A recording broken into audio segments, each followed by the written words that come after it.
बिस्मिल्लाहिर्रहमानिर्रहीम। अस्सलाम वालेकुम नाज़रीन, आप यूट्यूब चैनल देख रहे हैं। मैं इमरान खान हूँ। लगभग 10-11 दिन गुजर गए, बल्कि शायद इतना टाइम हो गया है। आईजी पंजाब ने साद और अनस रिजवी के हवाले से कुछ इंकशाफात किए हैं। टीएलपी के ये दोनों लीडर हैं, दोनों खादम हुसैन रिजवी के बेटे हैं, और एक जो बड़ा भाई है वो साद रिजवी है, जो छोटा है वो अनस रिजवी है। इन दोनों के बारे में आईजी ने प्रेस कॉन्फ्रेंस में बताया कि उन्हें उनके साथी छुड़वा कर ले गए थे, यानी ना वो पुलिस के पास है ना वो किसी एजेंसी के पास है। अब मुझे बज़ाहिर ऐसे लगता है कि ये मामला पेचीदा हो गया, क्योंकि पहले जो इतलात आ रही थी, जो लोग कह रहे थे कि एक भाई इनमें से ज़ख्मी है, और पहले पुलिस ने ये कहा जी हमने पकड़े ही नहीं है। फिर कभी शुरू में ये खबरें चली कि ये गिरफ़्तार हो गए हैं। फिर उसके बाद ये खबर चली कि कुछ लोगों से ये कहलवाया गया कि एजेंसियों की हिरासत में है, बहुत जल्द इनकी गिरफ़्तारी हो जाएगी। वो चीज़ें सामने आ रही थी, ऐसे ही लगता था। फिर कहा गया हम इनके बहुत करीब पहुंच गए हैं, ये बहुत जल्द गिरफ्तार हो जाएंगे, और हमें पता है ये कहाँ पे मौजूद हैं। फिर खबर चलवाई गई कि ये आज़ाद कश्मीर में मौजूद हैं। तो इन भाइयों के हवाले से जिस तरह खबरें चलवाई जा रही हैं ना, जब भी कोई ऐसा बंदा जिसे पब्लिक के अंदर थोड़ी बहुत पजीराई होती है, लोग उसे जानते हैं, जब भी एजेंसियाँ उसे उठाती हैं तो उसके बारे में ऐसी खबरें आती हैं कि अब वो वहाँ पहुँच गया, अब वो वहाँ रखा हुआ है, अब जनाब ये कोई इसमें से मारा गया है, या इसकी हालत ख़राब है, या उस पर टॉर्चर किया जा रहा है। ये खबरें चलाई जाती है।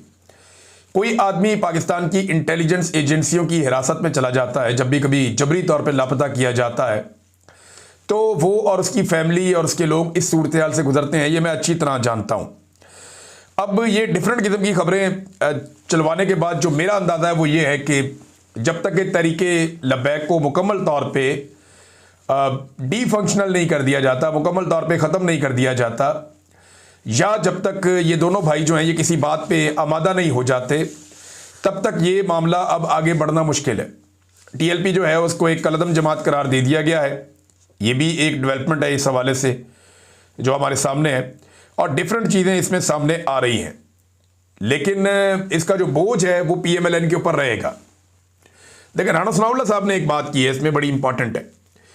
राणा सनाउल्लाह साहब है, या जो इनकी सूबाई हुकूमत है, वो भी ये कह रहे हैं बार बार, उनका ये दावा है कि ये एस्टेब्लिशमेंट ने बनाई थी जमात, और एस्टेब्लिशमेंट ने सियासी जमातों को नुकसान पहुंचाने के लिए, ख़ास तौर पे PMLN को लगता है कि उनको दीवार से लगाने के लिए एस्टेब्लिशमेंट ने ये जमात बनाई थी।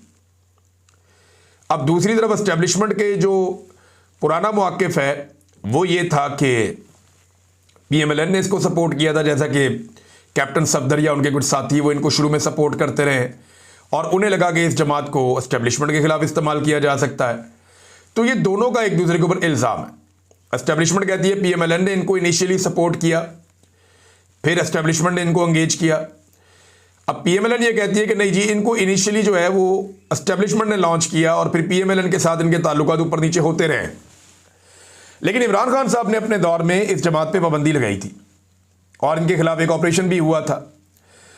लेकिन जब रिजीम चेंज ऑपरेशन हुआ तो इस तरह के ग्रुपों की ज़रूरत थी उस वक्त मिलिट्री एस्टेब्लिशमेंट को, तो इनके सारे मुकदमात और चीज़ें जो हैं वो पसे पुश्त डाल दिए गए, और सारे मामलात इनके साथ तय कर लिए गए, और इलेक्शन में इनको मुकम्मल तौर पे मैदान में भी उतारा गया, ताकि जितना मैक्सिमम हो सके वो डेंट डाला जाए। और इनका सोशल मीडिया इस्तेमाल किया जाता था PTI को गालियाँ देने के लिए। इनका बड़ा अच्छा कोऑर्डिनेशन एक चलता था एस्टेब्लिशमेंट के साथ, और एस्टेब्लिशमेंट भी गालियां देती थी PTI को, और ये भी गालियां देते थे। ऐसा लगता था PTI की लड़ाई किसी और के साथ नहीं है, तरीके लब्बैक के साथ है। ये हमने देखा, ये सब कुछ होता हुआ हमने देखा। लेकिन एक सवाल पैदा होता है कि अगर इस वक्त की फेडरल गवर्नमेंट को ये लगता है कि एस्टेब्लिशमेंट ने तरीके लब्बैक को लॉन्च किया था, बनाया था, तो ये तो 8-10 साल पुरानी बात है, ज़्यादा से ज़्यादा मैक्सिमम 7-8 साल पुरानी बात है। बहुत ज़्यादा हो जाएंगे, 10 साल हो जाएंगे। 2016 में तो ये एकदम ऊपर आए थे, सामने नजर आना शुरू हुए थे। तो मेरे ख्याल में अगर तो ये एस्टेब्लिशमेंट ने किया था तो वो सारे किरदार आज जिंदा हैं। कुछ रिटायर हो गए हैं, कुछ इस वक्त भी ड्यूटी कर रहे होंगे। तो मौजूदा हुकूमत को उनके खिलाफ कानूनी कार्रवाई करनी चाहिए। यानी एस्टेब्लिशमेंट के जिन किरदारों ने, ये सारे वही होते हैं ना, फौजी होते हैं, और इन्होंने हलफ लिया हुआ होता है कि ये अपनी हलफ की खिलाफ वर्जी नहीं करेंगे। अगर इन्होंने हलफ की खिलाफ वर्जी की फौज ने, और इतना बड़ा इल्ज़ाम इतने बड़े लेवल पे इतने समझदार लोग लगा रहे हैं, जिम्मेदार लोग लगा रहे हैं, तो लाजमन उनके पास कोई ना कोई सबूत होंगे। तो उन्हें चाहिए कि फिर उन फौजी अफसरान का ट्रायल करें, उनको पूछें कि भाई तुम लोग पॉलिटिकल पार्टियां क्यों लॉन्च करते हो। वैसे वो हर चौथे दिन कोई ना कोई पॉलिटिकल पार्टी या कोई ना कोई बच्चा जुमूरा लॉन्च कर देते हैं और लीडर ढूंढते रहते हैं मुतबादल कि जनाब कोई और आए, कोई और आए। आजकल वो बहुत सारे लोगों को जा जा के ये कहते हैं कि नौजवानों में हमारी पजीराई ख़त्म हो गई है, वो कोशिश करो थोड़ा सा आवाम के अंदर हमारी पजीराई वापस आए। जो असल काम है वो करते नहीं। असल काम है लॉ एंड ऑर्डर को मेंटेन करना, असल काम है दहशतगर्दी का खात्मा करना। अब इस वक्त खुशदार से एक बड़ी खौफनाक खबर आई है, वहाँ पे 20 मजदूरों को अगवा किया गया। मुसल्लह अफराद आए, उन्होंने पूरा इलाका ब्लॉक कर दिया रोड के ऊपर से ही। फिर वहाँ पे एक कंपनी काम कर रही थी, वहाँ घुस गए, वहाँ उन्होंने 20 मजदूरों को अगवा कर लिया।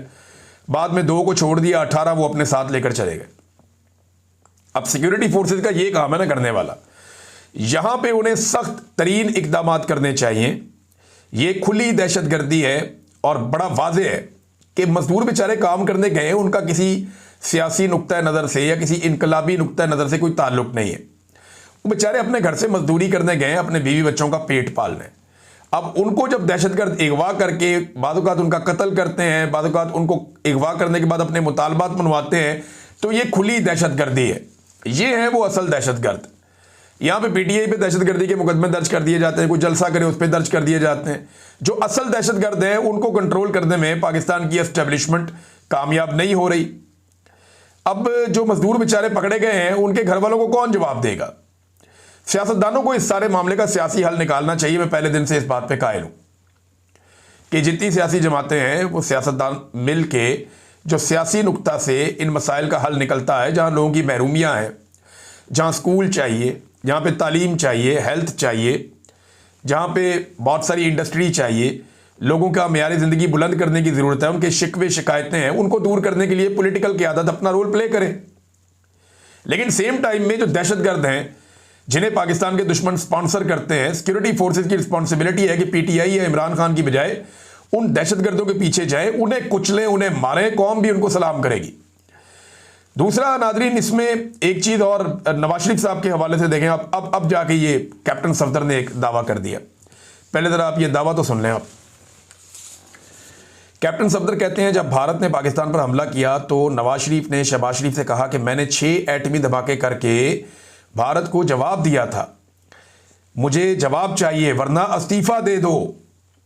फिर 7 तैयारे गिराने के बाद शहबाज शरीफ ने नवाज शरीफ को फ़ोन किया कि कायदे मोहतरम आपने 6 धमाके किए, हमने 7 कर दिए। अच्छा जी, ये कैप्टन सफदर का झूठ बोलते ही पकड़ा गया। कैप्टन सफदर साहब, आप कहते हैं कि आप बड़े पीरी मुरीदी वाले ख़ानदान से हैं और बड़े मलंगा आदमी हैं, सच बोलते हैं। यहाँ आप गलती कर गए। पाकिस्तान का जो क्लेम है वो 6 तैयारों का है, 7 का नहीं है शुरू से। वो आप देखें ना, जो आपके तैयारे, जो आपके स्पोर्ट्समैन हैं जो ग्राउंड में जाते हैं, वो 6 का ऐसे इशारा करते हैं। हर जगह पे आप 6 तैयारों की बात करते हैं। ये भी ट्रंप ने 7 तैयारे कहा तो फिर वो 7 तैयारे हो गए। हमारी तो ख्वाहिश है ये 700 तैयारे होते, लेकिन मामला ये है कि 6 तैयारों का क्लेम था, तो ये कन्वर्सेशन ही झूठ है। ये शहबाज शरीफ साहब 6 तैयारे कह सकते थे, 7 तैयारे उस वक्त किसी को नहीं पता था। ये अब बात खुली है जब ट्रंप ने ये बात की है कि जनाब 7 तैयारे हैं, तो वो ट्रंप कहता है। पाकिस्तानी जो है वो इस किस्म का क्लेम नहीं कर रहे थे शुरू से, लेकिन चले ये इन्होंने कह दिया। नवाज शरीफ वो आदमी है जिसने जितनी देर तक ये जंग लगी रही, बल्कि ये जंग खत्म होने के बाद भी बड़े लंबे अरसे तक नवाज शरीफ ने इस जंग के बारे में एक लफ्ज नहीं बोला। एक टिकटॉकर उठती है और वो कहती है जी नवाज शरीफ जो है वो जंग को डिजाइन कर रहा था बैठ के, अंदाजा करें आप। और अब ये कह रहे हैं कि नवाज शरीफ शहबाज शरीफ को धमकियां लगा रहा था। भाई, अपने भाई को धमकी लगा रहे हो, जो पाकिस्तान को लगातार धमकियां लगा रहा है ऑपरेशन सिंदूर के नाम पे, उसको तो आपने जवाब दिया नहीं। उसको तो जब आपने दिए दावत दिए, जब आपने दिए साड़ी दिए, जब आपने दिए आम दिए। और मैं ना ये डिप्लोमेसी के खिलाफ नहीं हूं, मैं ये मुनाफकत के खिलाफ हूं। नवाज शरीफ साहब जो इंडिया के साथ अच्छे ताल्लुकात रखना चाहते हैं, मैं उसका हामी हूं। मैं ये चाहता हूं कि इंडिया के साथ पाकिस्तान के बेहतरीन ताल्लुकात हों। दोनों ममालिक हथियार खरीदने की बजाय औजार खरीदें। दोनों ममालिक एक जंगी जुनून में जाने की बजाय इस खित्ते के मसाइल को हल करके कश्मीरियों को उनका हक देकर एक दूसरे का हक मारने की बजाय अपनी आवाम की तामीर और तरक्की पर तवज्जो दें। मैं इस बात के हक में हूं। नवाज शरीफ साहब ये बिल्कुल ठीक करते हैं, लेकिन सेम टाइम में जब आप नवाज शरीफ साहब को बनाते हैं ना चे गवेरा, जब आप सेम टाइम में ये कहते हैं कि नवाज शरीफ तो जंग के अंदर सफ़े अव्वल में खड़ा था, ये फिर झूठ है। तो ये मुनाफकत है, ये झूठ है, और ये पकड़ा जाता है फौरी तौर पे, और हालात वाक़ियात इसकी गवाही भी देते हैं।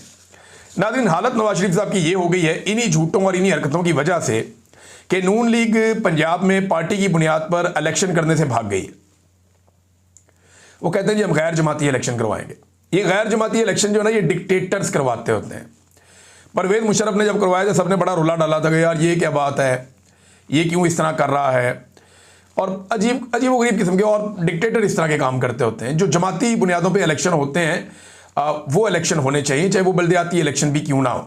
लेकिन क्योंकि PMLN को पता है कि ग्राउंड पे इनके पास है कुछ नहीं, और बार बार फार्म 47 इनको कितने जारी किए जाए, अब इस गली मोहल्ले के लेवल पे भी फार्म 47 इनको जारी किए जाएं, एस्टेब्लिशमेंट कब तक इनको उंगली से पकड़ के चलाएगी। अब इनके मुखालिफिन को जनाब बैठा दिया जाता है, उनकी प्रेस कॉन्फ्रेंसें करवा दी जाती हैं, इलेक्शन के लिए मैदान खुला छोड़ा जाता है, फिर भी ये इलेक्शन हार जाते हैं, फिर जाली फार्म 47 के ऊपर आ जाते हैं। तो लोग ग्राउंड पे जानते हैं कि कौन सा प्रोजेक्ट किसका था, ये ज़्यादातर तख्तियाँ ही लगाते हैं। लिहाजा ये सोच रहे हैं कि पहले गैर जमाती इलेक्शन करवाएं और उसके बाद 30 दिन का टाइम दे के सारों को जमातों के अंदर शामिल करवाएं। फिर तो डंडा ही है ना। अब जहाँ इतने सारे बंदों को कंट्रोल करना है, उससे बेहतर है कि पहले जो बंदे जीत जाए उनको शॉर्टलिस्ट कर दिया जाए, उसके बाद डंडा चलाया जाए, उन सबको PMLN के अंदर शामिल करवाया जाए। ये वारदात डालने के चक्कर में है ये कि जनाब एक, लेकिन PTI के पास ऐसा कोई इंफ्रास्ट्रक्चर नहीं है ना इस वक्त पंजाब में। बंदे पकड़ लिए जाते हैं, गिरफ्तार कर लिए जाते हैं, सजाएं दे दी जाती हैं, दहशतगर्दी के मुकदमात हो जाते हैं कि वो अपने नुमाइंदों या हमायत याफ्ता नुमाइंदों को संभाल सके, वो नहीं कर पाएंगे। तो इन्होंने तरीका वारदात निकाला कि वोट चाहे कोई इमरान खान के नाम पे या उसकी हमायत पे ले ले, लेकिन बाद में हम वो सारा कुछ लाके मरियम नवाज की झोली में डाल देंगे, जैसे कि पहले हुकूमत उसकी झोली में डाली है। ये बदतरीन मुखालिफ है मोहसिन बेग इमरान खान का, वो भी इस बात का एतराफ़ कर रहा है कि मकबूलियत में ये इमरान खान साहब से डरे हुए हैं।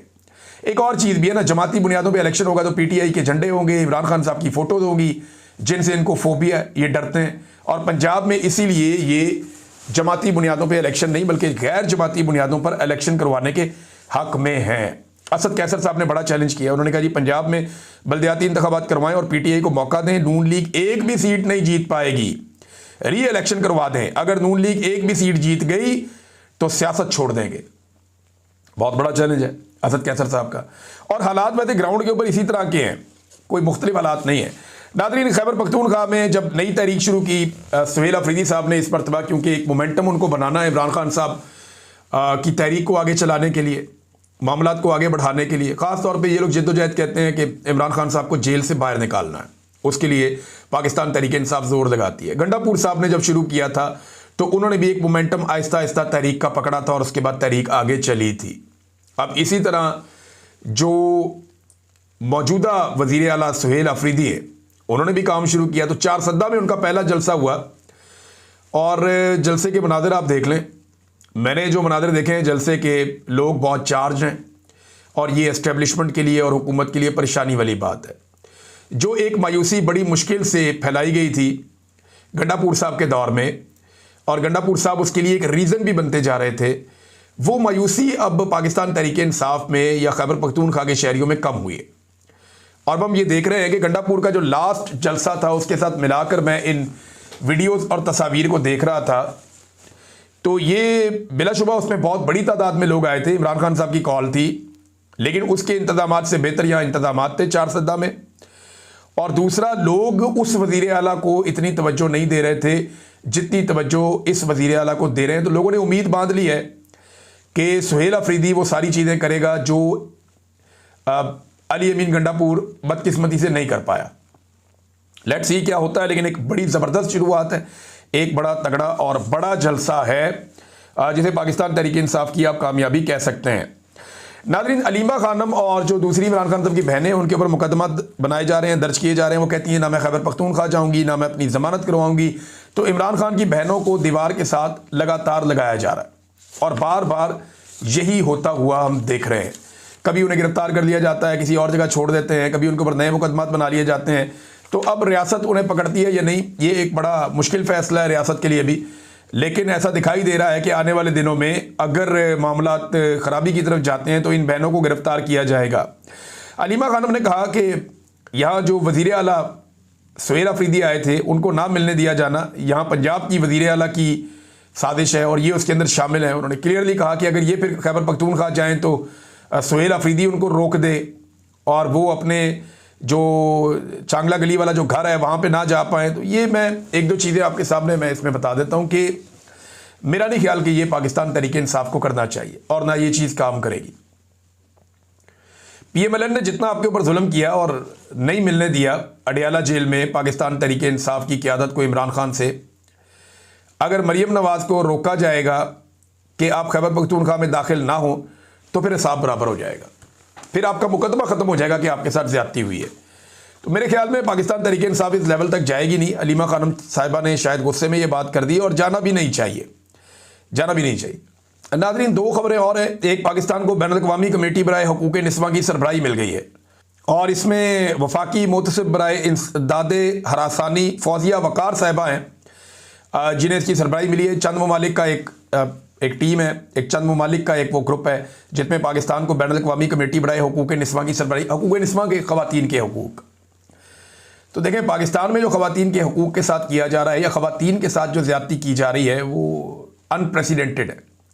माजी में हमने जो फातिमा जिन्ना साहिबा के साथ होते हुए देखा, आज हम बहुत सारी ख़वातीन के साथ वो सब कुछ होते हुए देख रहे हैं। यानी बड़े बड़े डिक्टेटर्स आए, उन्होंने वो जुल्म नहीं किए ख़वातीन के साथ जो जुल्म मौजूदा इस वक्त की रजीम ने किया है। मारंग बलोच को देख लें, यास्मीन राशिद साहिबा को देख लें, बुशरा बीबी को देख लें। मारंग बलोच साहिबा के साथ और बहुत सारी ख़वातीन जेलों के अंदर बंद हैं। यास्मीन राशिद साहिबा के साथ और बहुत सारी PTI की ख़वातीन जो हैं वो जेलों के अंदर बंद हैं, उनके साथ ज़्यादती की जा रही है, उनके ऊपर जाली मुकदमात बनाए गए हैं जिनमें उनको जेलों में रखा गया है। तो ये ज़्यादती पाकिस्तान में बंद होनी चाहिए। देखें, आपको ओहदा जो मर्जी मिल जाए लेकिन ये हकायक आप बदल नहीं सकते और ये तारीख के अंदर शामिल रहेंगे हमेशा। एक खबर नाजरीन इसराइल से है। अमेरिका ये कहता है कि इसराइल को जो वेस्ट बैंक है उसको अपने साथ शामिल नहीं करने देगा और डोनाल्ड ट्रंप ने भी ये बात की कि हम ये नहीं होने देंगे, ये सिर्फ एक बढ़क है। और जब ये बात नेतन्याहू के सामने रखी जाती है तो वो ये कहता है कि हम आज़ाद मुल्क हैं, हम अपने फैसले खुद करेंगे और हम ये करेंगे। अब उनकी पार्लियामेंट इसराइल की कह रही है और डोनाल्ड ट्रंप कह रहा है कि हम नहीं होने देंगे। तो अल्टीमेटली कुछ अरसे के बाद, चंद महीनों या चंद सालों के बाद होता वही है जो इसराइल कहता है। अब देखें, गजा के ऊपर फ़लस्तीनियों का हक है, ये पूरी दुनिया तस्लीम करती है, इसराइल भी करती थी। लेकिन आज गजा का एक बड़ा हिस्सा या लगभग गजा का आधा हिस्सा इसराइल के कंट्रोल में है और वहाँ पे एक येलो लकीर खींची गई है नक्शे के ऊपर कि इसके बाहर इसराइली मौजूद हैं फौजी और अंदर जो है वो महदूद हैं जो गजा के रहने वाले फ़लस्तीनी मुसलमान हैं। अब उनका एरिया जो है वो मज़ीद छोटा हो गया। ऑर्डर उन्हें ये जारी किया गया है इजरायली हुकूमत की जानिब से, ये एक बड़ा ज़ालिमाना हुक्म है जो उनको दिया गया कि जो पीली लाइन है नक्शे के ऊपर, अगर वहाँ पे कोई फ़लस्तीनी बच्चा भी चलता हुआ आए तो बगैर सोचे उसको गोली मार दी जाए। ये नाज़रीन इस वक्त वहाँ पे चीज़ें चल रही हैं और पाकिस्तान को इस पर आवाज़ उठानी चाहिए, सबको आवाज़ उठानी चाहिए। एक और चीज़ हुई बड़ी मज़ेदार, अली तरीन को PCB ने, अली तरीन जहांगीर तरीन का बेटा है, इसको PCB ने नोटिस भेज दिया लीगल और कहा जी माफ़ी मांगो पब्लिकली। तो उन्होंने जनाब वो नोटिस माफ़ी क्या मांगनी थी, सारे पोल खोल के PCB के जो कुछ उन्होंने किया ये PSL में, और वो सारे पोल शोल खोल के उसने वो पेपर फाड़ के तो फेंक दिया कि ए भई ताड़ी माफ़ी। तो उसके ऊपर ना बहुत सारे लोगों ने बड़ा इंजॉय किया, लोग बड़े खुश हुए कि ठीक है यार, PCB का मोहसिन नकवी ने बेड़ा गर्क कर दिया, कोई काम इनसे ढंग का नहीं होता। वजारत दाखिला में पाकिस्तान के हालात कितने बुरे हैं और PCB की चेयरमैनशिप में PCB का हाल इन्होंने क्या कर दिया क्रिकेट का पाकिस्तान की, कैसी बदतरीन शिकस्तें पाकिस्तान को पाकिस्तान के अंदर ही हो रही हैं। तो ये चीज़ें जो हैं वो लोग जहाँ डिस्कस कर रहे हैं वहाँ पे लोग ये भी कह रहे हैं और अली तरीन के ऊपर भी तनकीद कर रहे हैं कि जनाब आपके वालिद के लिए आप नाइंसाफ़ी की बात करते हैं, आप इंसाफ की बात करते हैं। आपके वालिद के लिए तीन उम्मीदवार जो पाकिस्तान तहरीक इंसाफ के हैं उनको हरासा किया गया, किसी के घर वाले को उठा लिया गया, किसी के रिश्तेदार को उठा लिया गया और उन्हें मजबूर किया गया कि वो दस्तबरदार हो जाएं इलेक्शन लड़ने से और जहांगीर तरीन के खिलाफ इलेक्शन में ना आएँ। इसके बावजूद आपके वालिद साहब इलेक्शन हार गए। तो अगर इंसाफ आपको चाहिए और आप इंसाफ की बात करते हैं तो अपने घर से शुरू करना चाहिए, आपको इसका ख्याल रखना चाहिए। अब तक के लिए इतना ही, अपना ख्याल रखिएगा, अपने इस चैनल का भी। अल्लाह हाफ़िज़।